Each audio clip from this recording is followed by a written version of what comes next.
Romo, tapi kalau kita lihat, kan ini terbaru beberapa media juga sudah mewawancarainya langsung ya. Bahkan mengatakan tujuannya, ngapain saya harus cari ini bukan soal material. Ini memang saya ingin menyuarakan keyakinan saya, katanya begitu kurang lebih seperti itu, Romo. Nah, menyuarakan keyakinan itu kan tidak boleh melecehkan agama orang lain. Hmm. Kalau secara akal sehat, orang-orang tersebut kan sebenarnya krisis eksistensial diri. Bagaimana dia kalau dia mau menyuarakan kebenaran, ya ayo, masalah-masalah penodaan agama masuk dalam ranah hukum, diadukan. Tapi tidak berarti karena kita merasa diri kita itu kan dia menganggap juga seorang nabi terakhir. Otoritas dari mana? Ini kan semua ada. Menurut saya orang-orang seperti ini yang harus dicek kejiwaan psikologinya ada apa. Ini ada persoalan eksistensi diri, persoalan mengenai sebenarnya jati dirinya ini nggak jelas maunya apa. Ya kan yang dicarikan sensasi. Sehingga dengan cara melontarkan itu, kemudian dia menjadi terkenal, kemudian diburu oleh media, maka dia mendapatkan ruang, mendapatkan satu tempat khusus. Nah itu yang dicari. Mungkin dia tidak cari uang, tapi cari popularitas. Nah ini kan satu tindakan menurut saya, tindakan yang menurut saya melukai nilai-nilai luhur semua agama. Jadi kalau kita melecehkan agama apapun, berarti kita itu sebenarnya melecehkan martabat kita sendiri. Karena kan kita ini diciptakan oleh Sang Maha Pencipta, Tuhan yang Maha Esa.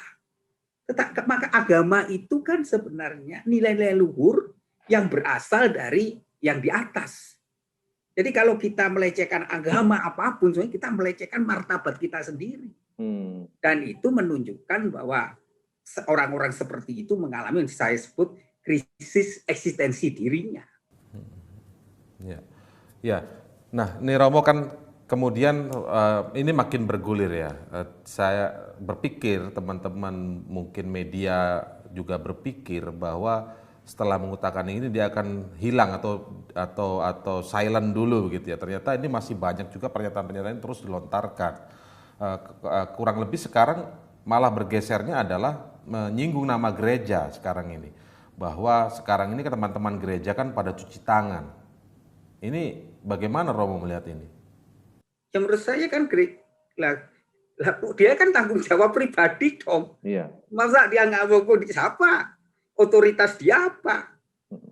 Dan sudah dijelaskan oleh Pendeta Komar bahwa dia bukan bagian dari gereja. Dan dia ngaku kan banyak juga.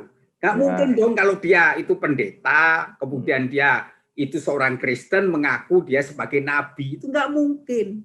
Karena dalam kekristenan itu tidak ada diajarkan itu kan kesesatan.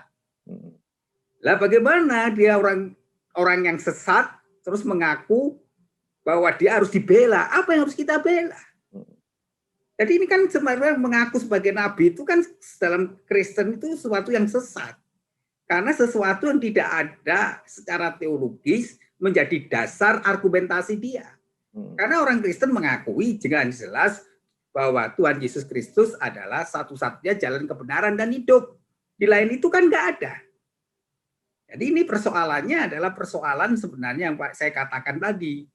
Dengan jangan dia ini orang yang mengalami krisis. Krisis iman, krisis diri, dan sebenarnya orang ini tidak tahu sebenarnya apa yang dia perjuangkan, hanya emosional saja dan mencari yang disebut panggung itu. Lah orang-orang seperti suka dipanggungkan, tadi semakin sensasi, semakin dicari media, dia semakin mencari ulah. Iya, nah tapi Romo kalau kita lihat dari sisi apa, kalau boleh kita sebut effort ya, usahanya begitu. Ini kalau sekedar krisis begitu kan ya. Tapi effortnya sampai harus kemudian dia ke Jerman supaya tidak bisa ditangkap begitu menurut penjelasan dia begitu ya, logika yang disampaikan oleh seorang Paul Zhang ini. Artinya effortnya cukup besar juga. Kalau apakah memang ini sekedar soal krisis diri atau bagaimana sebenarnya, Romo? Ya sebenarnya kalau dia memang mengaku sebagai nabi, yang mengapa dia harus lari ke Jerman? Logika kan itu. Nah justru dia mencari, sebenarnya kan dia ketakutan orang, tapi kan dia tetap ingin eksis kan. Ingin menjadi orang yang tiap hari dicari, kemudian orang akan mencari dia, wawancara dengan dia, maka bagi dia jalan pelarian itu sebenarnya adalah salah satu taktik untuk apa? Agar dia tetap diburu. Ya. Kan sebenarnya, makanya sebenarnya fenomena-fenomena ini bisa didekati dengan fenomena bagaimana seorang psikolog menjelaskan. Jangan-jangan ini ada persoalan dalam aktualisasi dirinya. Lah, teman-teman psikolog akan banyak membantu untuk menjelaskan fenomena orang-orang seperti ini. Jangan-jangan bukan hanya gejala yang saya katakan mencari ketenaran semata-mata, tetapi juga ada persoalan mungkin psikologinya. Jadi orang-orang ini yang gagal mengaktualisasi dirinya menjadi dirinya sendiri.